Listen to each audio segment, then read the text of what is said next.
Hi, and welcome to this episode of I've Got This Kid. I'm your host, Cherina Williams, licensed speech and language pathologist, homeschooling mom of two of the cutest little kids, and wife of one. I am here to answer all your speech, language, play, developmental questions, and everything else that falls in between. Welcome to this episode. We have a fun show lined up for you guys today. And as always, it's an honor and a privilege to be here. So, you guys, if you have not done so, if you have not taken the time, please rate us. Remember, this show is for you guys. It's to tool you world changers up. And I want to make sure I'm doing what I'm supposed to be doing. And if I'm on the right track, and if there's something that you guys feel that I should be including, that I should be answering, that I should be tailoring to fit you guys' needs, please don't hesitate to ask, to let me know. You can always do that at questions@I'veGotThisKid.com, or you can go to whatever your favorite podcast station is and rate us. Also, it's so exciting. It's just exciting and wonderful. Today, the big reveal.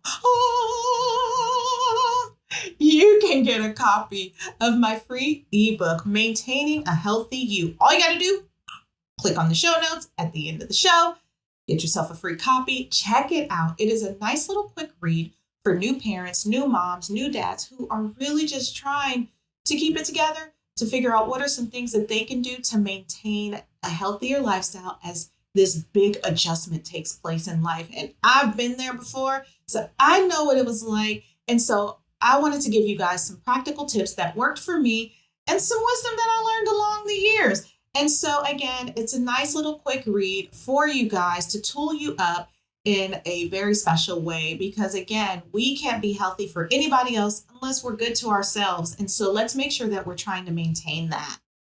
And finally, we have a lot of amazing things lined up. My team and I, we've been working hard, putting together webinars, just getting stuff together to take things to the next level. And also for me to be more interactive with you and to have a special space with you. And so the first webinar series will be coming out probably early January. There'll be more buzz about it. Signups will probably take place in December, and it will be about steps to intentional parenting. And it's going to be a 4-part webinar, and it's going to be practical and hands-on. There's going to be homework. There's going to be community. It's going to be all kinds of great stuff for you guys so we can get ourselves together. Now, remember, an intentional parent doesn't mean they do everything right. It means that we tool ourselves up the best way that we know how and get the most information out there, shape it for our lives, shape it to make our world and our sugar's world work, and then we put it into action. And so this webinar is designed for you. I will continue to give you guys more information as things move along, but I had to put it out there. I had to let you guys know first. And so you know what? Hey, I'm ready to get into things. I'm totally ready to get into things because today we're going to be talking emotional regulation. And for some of you world changers out there, you might be like, what are you talking about? Well, hey, you're going to find out today. Other world changers, you might be like, yep, know what that is. So you might be on any side to where you know what it is or you don't, but by the end of this episode, you will, okay, y'all? So let's get right into things. Emotional regulation, what is it? I mean, in my world, speech and language pathology, emotional regulation falls under language, which falls under pragmatics, is my fancy word for social skills, not my fancy word. I did not coin that. But it is a fancy word for social skills. Pragmatics is a fancy word for social skills. And social skills is how we relate to the world around us.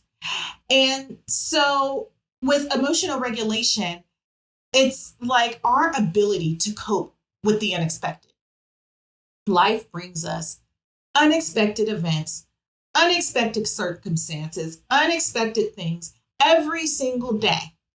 And unless it's a traumatic event, usually we're able to kind of like cope with it, deal, and move on. If it's a big thing, obviously it's going to take a little bit more to kind of reset. And that doesn't mean that there's not emotions attached to it. It just means how we deal with it, right? The unexpected stuff that wasn't in our control.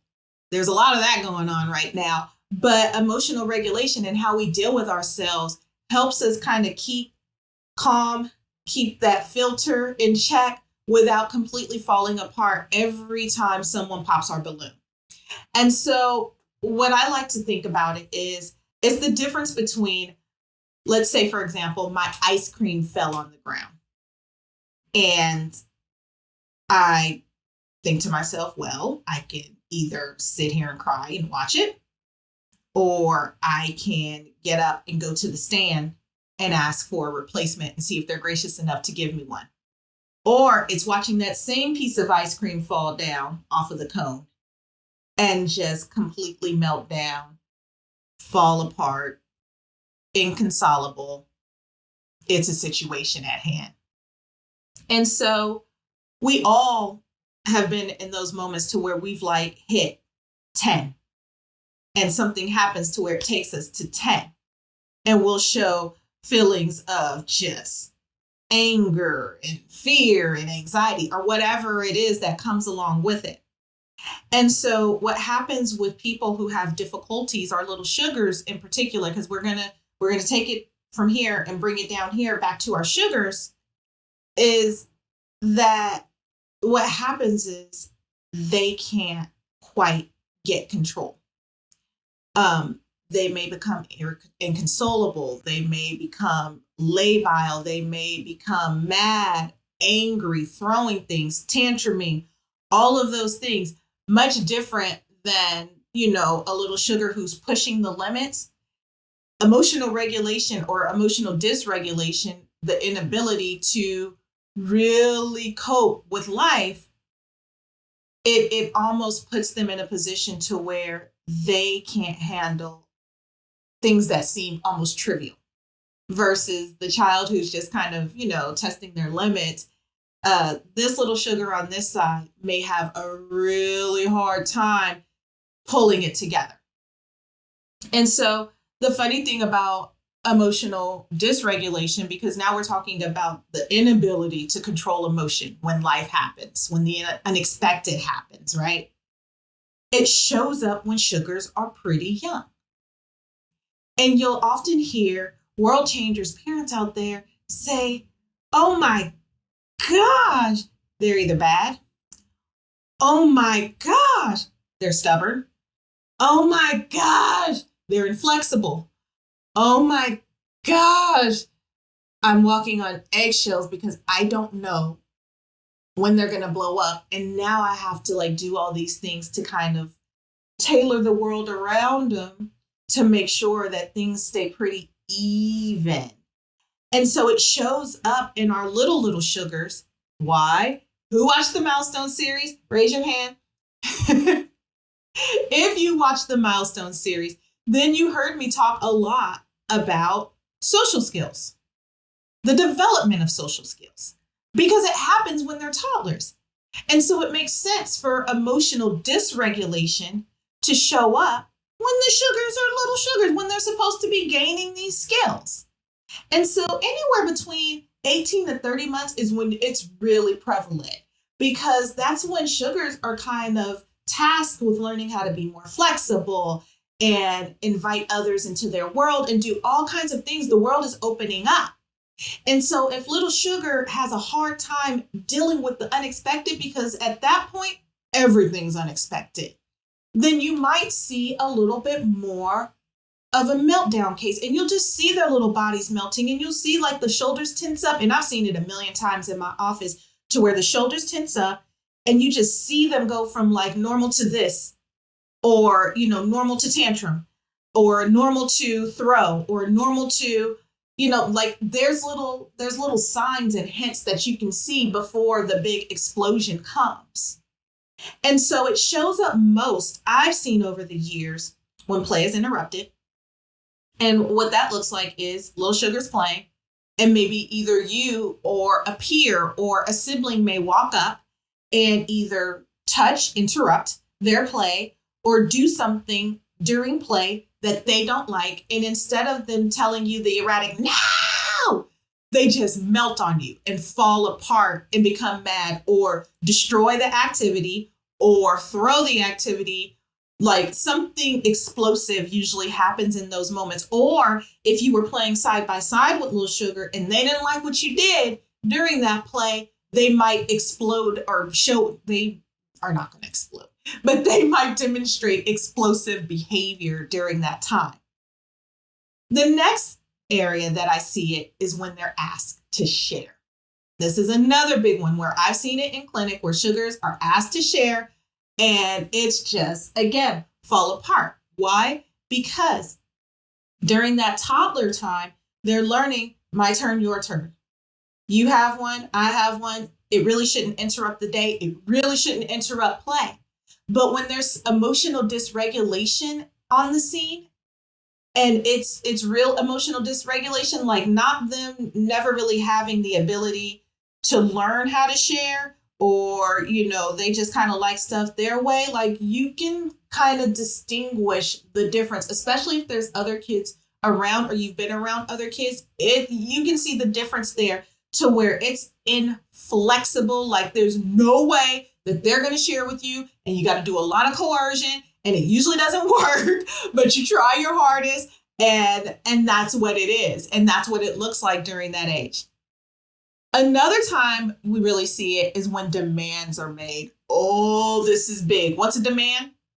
I'm asking you to do something that you probably don't want to do. And it was unexpected. And it wasn't on my terms. And it wasn't when I wanted to do it. And so you've made this demand on me. So I'm either going to melt down on you or refuse or fall apart or do something explosive. And I like to use that word explosive because if you think about an explosion, it comes out of nowhere. And that's usually what emotional dysregulation looks like. Like it comes out of nowhere. And after you get kind of like privy to it and you kind of see the pattern, then you can pick up on the pattern. But initially starting off, you're kind of scratching your head like, well, what did I do to make you do or react the way that you did? Like this seems trivial to me, but it's not necessarily trivial to them. And so world changers, don't get discouraged because we're going to talk more about like what we can do. We're not going to get there yet. Not quite yet. Because I got to break this thing down for you guys. I want to make sure you guys are getting tooled up the right way and understand what this looks like so you can identify if it's happening in your home or if you see it happening in another world changer's home and you want to help tool them up. Another area that it happens is during transitions, going from one thing to the next. Putting on your shoes, time to go. Drop off and pick up to school. Ooh, drop off and pick up to school is a biggie. All the sugars. When it's emotional dysregulation, it's a hard time. Wrapping my mind around leaving my mommy and daddy and all those amazing things at home and going to school where I have to have nothing but demands made on me. Oh, I don't want to do it. And so you might see them fall apart a little bit during these times. I've even heard of little sugars up to 6 weeks, just meltdown mania. Every time it was drop off and pick up because it took them time to get used to, I have to go from this to this. It's going to be unexpected, but it just takes time. And it depends on the level of severity, right? And finally, this goes back to the transition of getting them to go from one thing to the next. Anything that gets them from one thing to the next, changes in schedule, changes in routine. That's a transition in and of itself, but like those changes and stuff to where maybe I got up at 6 a.m. this day and then it was 8 a.m. and it wasn't the same, or, maybe I have a new classroom teacher and things are much different. That's when I hear reports of more of the explosive behavior to where all of a sudden it's like, boom, they're falling apart all the time because they don't quite know how to deal with, or they're demonstrating other behaviors that are just like, whoa, why is this happening? What in the world? Maybe it's the terrible twos. It's not the terrible twos, not in these cases. But I want us to all see and know and relate to, like, is this happening with me or somebody I know? So why do they do this? I have to reemphasize this because, again, it has to do with not having control over the situation, control over their world, control over the things around them.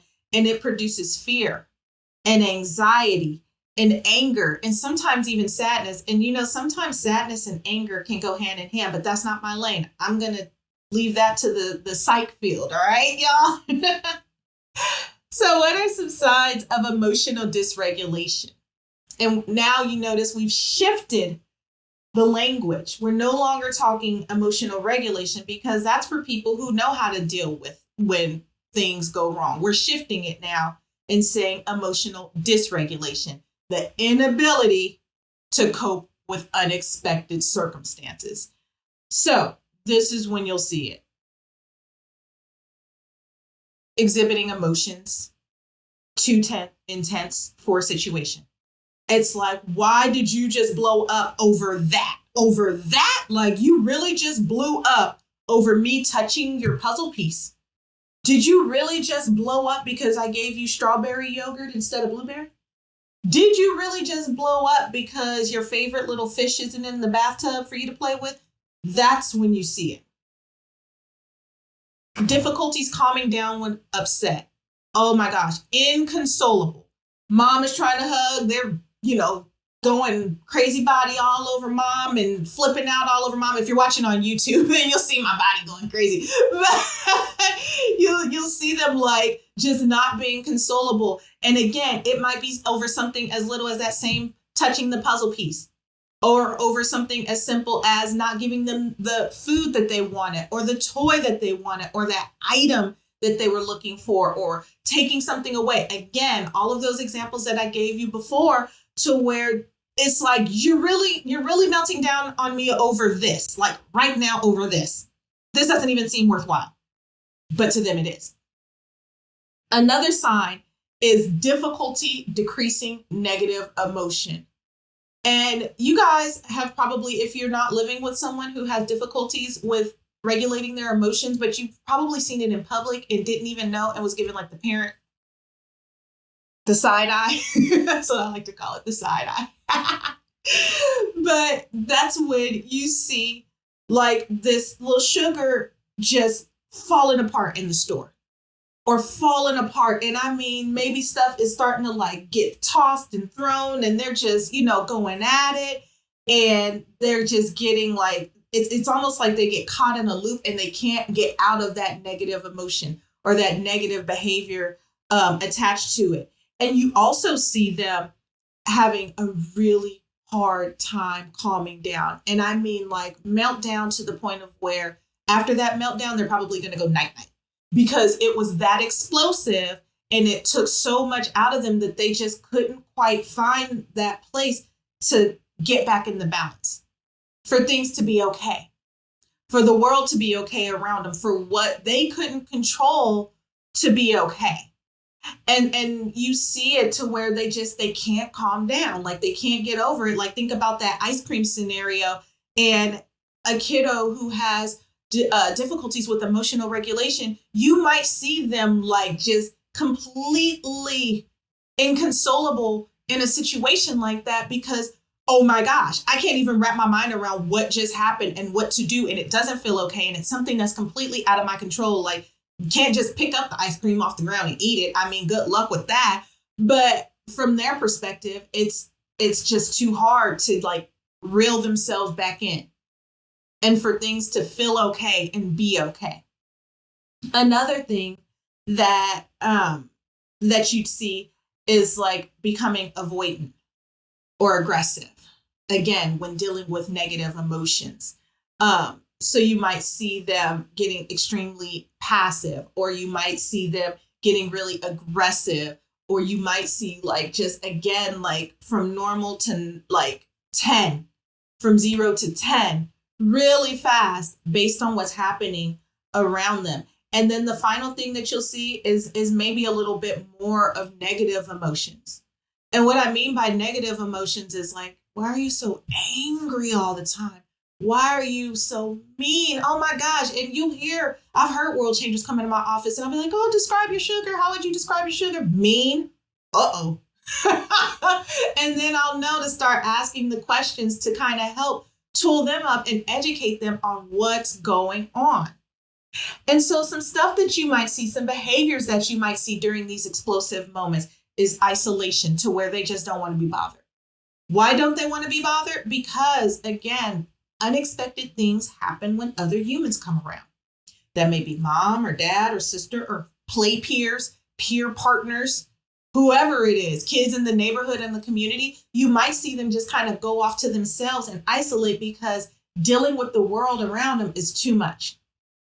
Throwing things, really good for throwing things. Why? Because it either didn't go the way that I wanted it to go, or you interrupted something again, it didn't go the way that I wanted to go. And so I'm just going to just forget it. Everything goes everywhere. Screaming. And I'm talking about like, not just being funny and like they do it, you do it. I'm talking about like screaming, beet red face, screaming. You know, you can see their ears have turned completely red. That kind of like behavior. Lack of eye contact. Again, it goes back to the unexpected. As soon as I give you eye contact and I look into your eyes, then you will look into my eyes. And then an interaction is going to take place, whether it's verbal or nonverbal. If I don't know what you're going to do, then I'm probably going to do one of these numbers on you.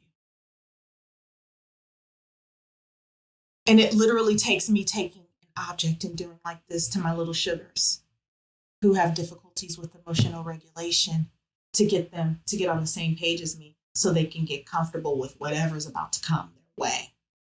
Refusing to speak. Again, interaction. I don't want to talk. I have to talk to you. Then something's going to happen. It may or may not be in control. And you might also notice with my little sugars who have emotional dysregulations or difficulties in handling their emotions is that they will initiate communication with you and they'll initiate a conversation with you. But if you try to initiate with them and that just simply means come to them, they're going to be like, ignore. That goes back to the isolation. Sometimes if there's an anxious component to it, you might see some rocking. A little bit of rocking, running away, crying, high levels of anxiety. Why are you so anxious? And you see their little shoulders tense up. You almost have to like massage their little bodies just to get them to calm down, to meet you where you are. And finally, this is the biggie, the inability to be flexible. Again, remember, toddlers are learning those skills. And when the flexibility is just not being established and it's not there and they're so inflexible that you can't get them from one thing to the next without it being a fight, that is a telltale sign. That is usually a telltale sign. And so world changers. You might want to know at this point, well, who demonstrates this? I've seen just about everything from adults with brain injury, but I specialize with the little sugars. Love the little sugars. And I've mainly seen it in sugars who have a diagnosis of ADHD or undiagnosed ADHD or ASD, autism spectrum, attention deficit hyperactive disorder.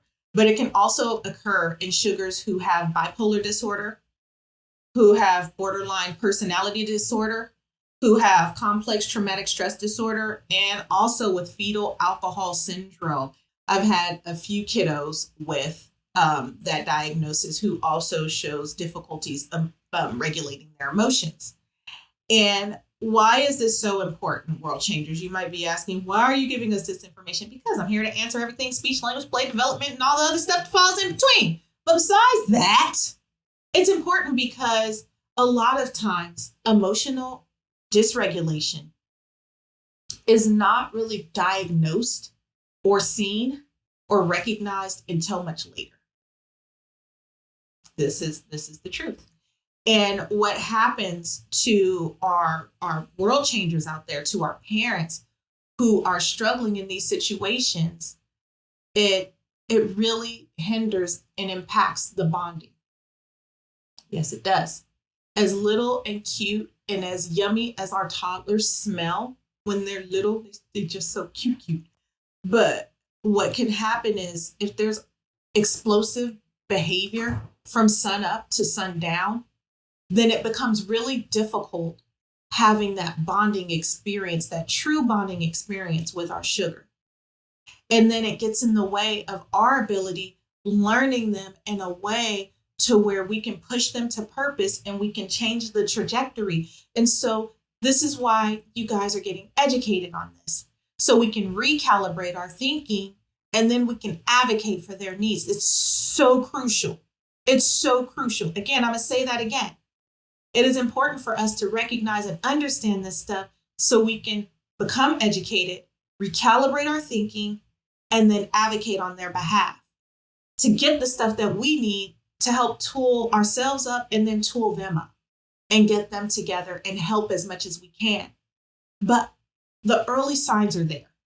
I've worked in early intervention and served the early intervention population for almost a decade. And I have learned that this thing, emotional regulation, for one, it's no joke because, again, it can fall on a spectrum. It could be pretty mild, pretty severe. And moderate is even no joke. But we can recognize it early. And there's steps that we can take. There's actions that we can take to help our sugars deal and to help ourselves be able to deal and to cope when we're seeing this happen. Another reason that this is important is because, again, the symptoms of emotional regulation are usually accompanied with another diagnosis. And so this early signs, early warnings are key, and understanding what this is can help tool us up to, again, go through the proper vehicles and channels to get to where we need to go to get our sugars the stuff that they need in order to, again, be pushed to purpose.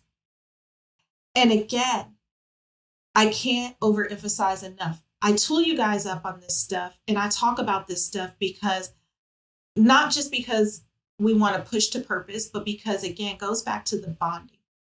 There's nothing more precious than becoming a parent to a child. And there's nothing more beautiful than watching that person grow and learning that person and watching that relationship be established. But when there's something there that's causing a rift or a gap, I want to make sure that we can do something about it. And we know what we can do in order to get ourselves to where we need to go. So what can you do? What can you do? Be consistent as possible. Life is going to change. The world around our sugars is going to change. Things sometimes change. But if we can be consistent in certain things, then let's be consistent because it really helps them along. Coaching them for new situations. I talk about this all the time. Daily schedules, helping them out, getting from one thing to the next. Even if you don't create a physical daily schedule, the verbal reminders. Okay, sugar, we're going to get up. We're going to brush our teeth. Then we're going to do this. Then we're going to do that. Because it gives them that mental preparation for everything to not be unexpected, to help them along the way. Hey, it's going to be different today. Hey, it's going to be different today. Hey, remember, I reminded you this is going to look like this today. So they can wrap their minds around it and be prepared to be okay for what's to come. Also, providing stability, not just like a roof over the head and an amazing career or whatever the case, but like stability, emotional stability. Again, download that free ebook because we have to be healthy for that. And if we're not emotionally stable, they're still picking up on our emotions. And as long as they're picking up on our emotions and what we're feeling, they're going to play off of that.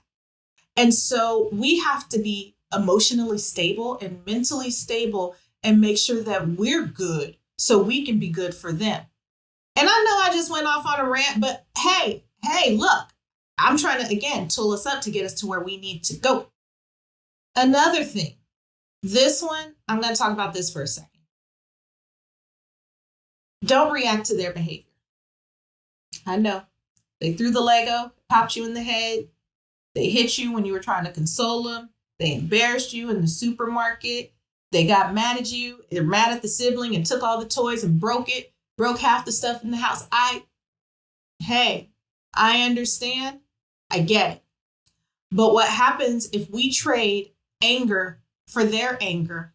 If you've ever seen a sugar who has difficulties with regulating their emotions, then you know that as quick as they go from 0 and as quick as they go to 10 is as quick as in most cases they go right back to 0. And so we as the adult, as the world changer, as the parent, we've got to be the bigger person, showing them a lot of grace. I'm not saying what they did was cool in that moment, but I am saying that we need to be in a position to where we are ready and healthy and able to meet them, because they're going to come back to us. They are going to come back to us, and they're going to expect us for it to be over. It was over for them, so they expect it to be over for you. Now, this is out of the mind of a toddler in most cases, so they don't always get it, and that's okay. But I want you guys to not trade anger for anger. That doesn't mean that you're not angry, but that's where you have your parenting partner to discuss this stuff with. And you can even say to them, not yelling, not raging mad, I'm mad at you. Don't do that. But I didn't like that. I didn't like when you. I didn't like when the toy flew. I didn't like, that's completely fair. We don't do that. We don't throw toys when we're upset. That's not okay. But we reserve like those deeper emotions for our parenting partner and discuss it with them. If we don't have a parenting partner, then we find community. If we have a parenting partner and still need more support, we find support. Where do we find support? In community. Who's the community? Welcome to it. Okay? Seriously. Because your sugar is relying on you to still be that model on how to handle when stuff falls apart. They need to know how to model that. But again, if you're demonstrating every time they have a meltdown moment and you're melting down with them, then that reinforces their behavior. But that doesn't mean, and this goes to my next point, that we give into their behavior. We're not walking on eggshells with little sugar. We're just not going to do it. We're not going to do it, right? We work hard. This is our little person. We're pushing them to purpose. But at the end of the day, 18 is going to come and life needs to go where it goes. And we're not going to spend 18 years giving in to little sugar, because we still need to establish boundaries. We still need to create foundation. If anything, we need to create a space to where we're saying, hey, I understand you just had this meltdown, but this is how we're going to handle this in the future. And we keep reinforcing. And we keep reinforcing. And we keep reinforcing. We get support and we keep reinforcing. We also don't shy away from their behavior. We're not going to shy away from it. We're not, again, this is the eggshell mentality. We're not shying away. Life doesn't offer the unexpected. If we haven't learned anything else in 2020, is that life does not offer, it does not hand on a plate the unexpected. And so for sugars who have difficulties regulating their emotion, guess what they need? More opportunity. They need more time. They need more of these transactions to learn how to deal with it. It always goes back to my worst subject in school analogy. Like, whatever your worst subject in school is, guess what you have to do? Work harder, get a tutor, get some help, get some support. Same thing for them. They need more opportunity. They need tools. They need you. They need stuff to help them get to where they need to go. And finally, the only way, again, to overcome is through practice. Doing the same thing again and again and again and again. But you also being stable in how you react to their emotions, no matter what it is. So whether that is coercing them through when something goes wrong, or if they threw half the toys in the house, then maybe we don't give them access to all the toys and we have them clean it up every time once they've calmed down. Or we give them the words, or we give them whatever it is that they need. We tool them up. We get them to where they need to go. And finally, get community, get support, find community, find support.